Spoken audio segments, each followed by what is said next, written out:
One fig cutting from this ancient tree, pressed into backyard soil, and something extraordinary begins.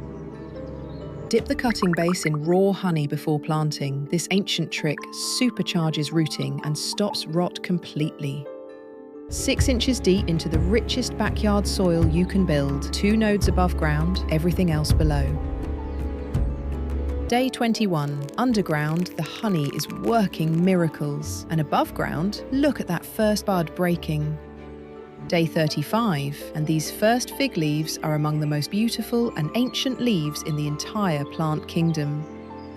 Month 6. This backyard fig tree is already building the canopy it will carry for the next 100 years.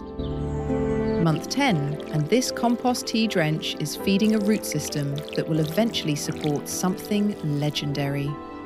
Years from now, this exact backyard tree will carry the sweetest harvest known to humanity. Every single day was worth it.